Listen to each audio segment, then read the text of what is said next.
Good morning, class 6th. This is your third video of chapter number 16, the justice of panchayat. Last video में हमने पढ़ा था कि जैसे हमने सेकंड पार्ट में पढ़ा था, जो ओल्ड लेडी थी उसको जस्टिस मिल गया था, ठीक है. और जो जुम्मन और अलगू थे उनकी जो फ्रेंडशिप थी उसमें दरार आ गई थी, मतलब वो उनकी फ्रेंडशिप टूट चुकी थी, ठीक है. अब हम आगे का इसका पार्ट पढ़ेंगे, थर्ड पार्ट इसको पढ़ते हैं, ठीक है. Day passed and as ill luck would have it, Algu Chaudhary got himself in a tight situation.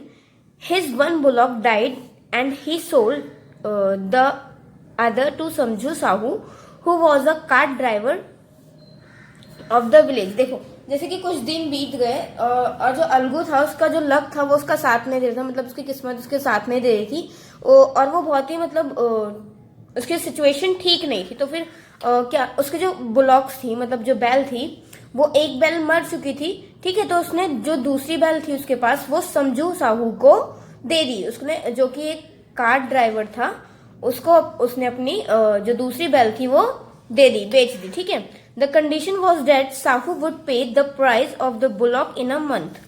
और कंडीशन ये थी कि साहू जो जिसको उसने अपनी बैल बेची थी उसको क्या करना था, उसको एक महीने के अंदर ही उसके जो पैसे थे उस बैल के, उस ब्लॉक के, वो पैसे उसको देने थे, ठीक है. उसके पास एक महीने का टाइम था उसके पैसे देने के लिए. It so happened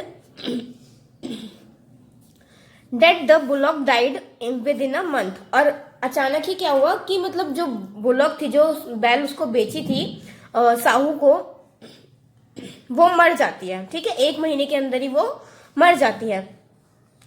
After several months of the bullock death, Algu reminded Sahu of the money he hadn't yet paid. मतलब कुछ महीने बुलॉक के मरने के बाद भी कुछ महीनों बाद जो अलगू होता है वो साहू को ये याद दिलाता है कि तुमने अभी तक उस बुलॉक के पैसे जो है वो मुझे नहीं दिए हैं, ठीक है.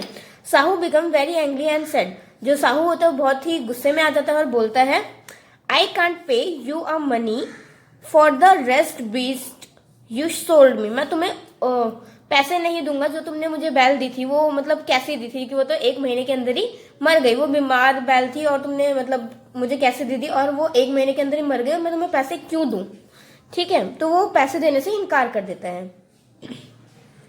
He bought us but run. I have a bullock. You can use it for a month and then return it to me, but I shall not give you money, no money for the dead bullock. जो समझू साहू होता है वो क्या बोलता है कि मेरे पास भी एक बुलॉक है, तुम उसको एक महीने के रख लो अपने पास, तुम उसको यूज करो, ठीक है. उसको एक महीने के लिए अपने पास रखो, उसको यूज करो, और मुझे एक महीने बाद उसको वापस कर दो, बट मैं तुम्हें उस मरी हुई बैल के पैसे नहीं दूंगा. तुम मेरी बुलॉक यूज कर लो उसकी जगह पर फॉर 1 month, ठीक है. Algu determined to take this case to the panchayat. अब अलगू ने डिसाइड किया कि वो ये केस कहाँ लेके जाएगा, पंचायत में लेके जाएगा. For a second time in a few months. और ये दूसरी बार था, कुछ ही महीनों के अंदर दूसरी बार था जो कि अलगू जो पंचायत में गया था, ठीक है. Preparations were made for holding the panchayat. Panchayat बैठाने की तैयारियां की गई. Both the parties begin to meet people to seek their support. और जो दोनों ही पार्टी थी, मतलब अलगू और समझू साहू, दोनों ही मतलब अपने अपने लोगों से मिले और उनको बोला कि मुझे सपोर्ट करो, पंचायत में आके सपोर्ट करना, ठीक है. The panchayat was held under the banyan tree. जो पंचायत थी वो एक बनियान ट्री के नीचे बैठी, ठीक है. मतलब वहां पे सभी जो पंच होते हैं वो बैठे. Algu stood and began to said, the voice of the punch is the voice of God. Algu जो होता है वो खड़ा होता है और बोलता है कि जो पंच की आवाज होती है वो भगवान की आवाज होती है. मतलब पंच जो निर्णय लेंगे वो हमें मंजूर होगा, ठीक है. Let Samjhu Sahu nominate the head panch, I will obey his decision. उसने बोला कि समझू साहू जो है वो नॉमिनेट करेगा पंच को और मैं उससे सहमत होऊंगा, ठीक है, उसके डिसीजन से सहमत होऊंगा. Sahu nominated the name of the Jumman as the head of the panch. और साहू ने क्या किया, अलगू का जो फ्रेंड था जुम्मन, उसको ही पंच का हेड बना दिया। ठीक है। Algu's heart sank and he became pale, but what could he do. Algu का दिल जो था वो सहम गया और मतलब बैठ लाइक उसको वैसे भी उसकी फ्रेंडशिप जो थी वो टूट चुकी थी, तो फिर उसको अच्छा नहीं लगा कि उसने उसको नॉमिनेट किया, उसको पंच का हेड बना दिया। ठीक है। तो बट वो कुछ कर भी नहीं सकता था इसके बाद,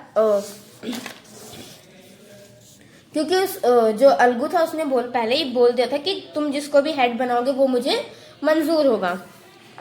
When जुम्मन became head पंच, जब जुम्मन जो था वो हेड पंच बन गया, he realized his responsibility as a judge and the dignity of the office।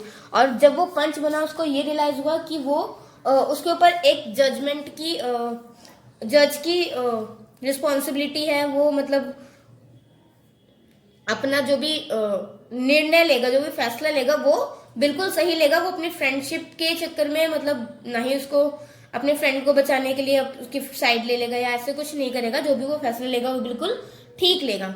ठीक है। Could he have his revenge now after sitting in that high place. क्या उसको मतलब उसको पंच बना दिया तो क्या उसको अलगू से अपना बदला लेना चाहिए? ऐसा वो नहीं करेगा। ठीक है। ही थॉट एंड थॉट, वो सोचता रहा। No, he should not allow his personal feelings to some in speaking truth and doing justice. इसको ऐसा नहीं करना चाहिए और उसने ऐसा नहीं किया। उसने अपने पर्सनल फीलिंग्स को इस केस के अंदर इंटरफेयर नहीं किया। उसने सच का साथ दिया और न्याय किया। Both Algu and Sahu explain their cases and they were cross examined.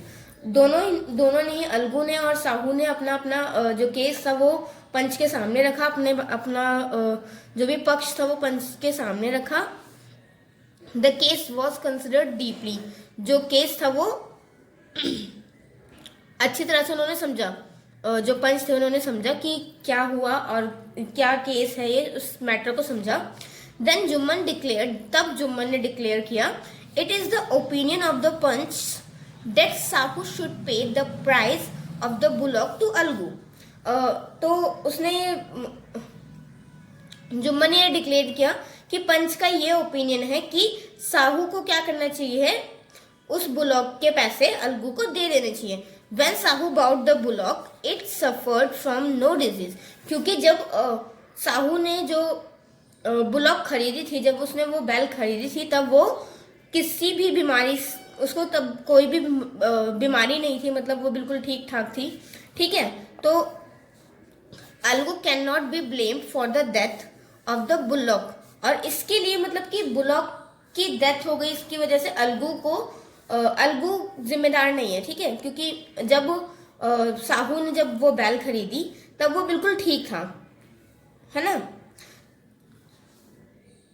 तो फिर जो जुम्मन था उसने क्या डिक्लेयर किया कि जो साहू है उसको अलगू को पैसे दे देने चाहिए, क्योंकि जो बुलॉक की डेथ थी वो एक दुर्भाग्य से हो गई थी। वो अचानक ही उसकी डेथ हो गई। Algu could not control over his feelings. Algu अपनी फीलिंग्स कंट्रोल नहीं कर पाया। He said loudly over and over, victory to the panchayat. और वो तेज तेज चिल्लाने लगा, मतलब पंचायत की जय हो, पंचायत की जय हो। दिस इज जस्टिस, ये न्याय है। God lives in the voice of the panch. सच में पंच की आवाज में भगवान बसते हैं। Soon after Jumman and came near to Algu. तभी जुम्मन जो है वो अलगू के पास आता है। एम्बेरेस्ड हिम एंड सेड, उसको बोलता है, I had become your enemy. मैं तुम्हारा दुश्मन बन गया था सिंस द लास्ट पंचायत से मैं तुम्हारा दुश्मन बन गया था। Now I have realize the responsibility of a punch.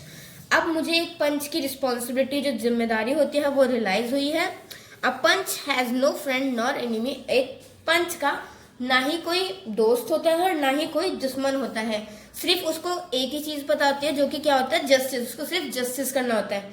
Late no one deviate from the path of justice and truth for friendship और एनिमिटी। हम जस्टिस के लिए मतलब सिर्फ सच का साथ देते हैं, नहीं उसमें अपने दोस्त का साथ देते हैं, नहीं अपने दुश्मन से दुश्मनी निकालते हैं। सिर्फ उसमें सच का साथ देना पड़ता है। ठीक है।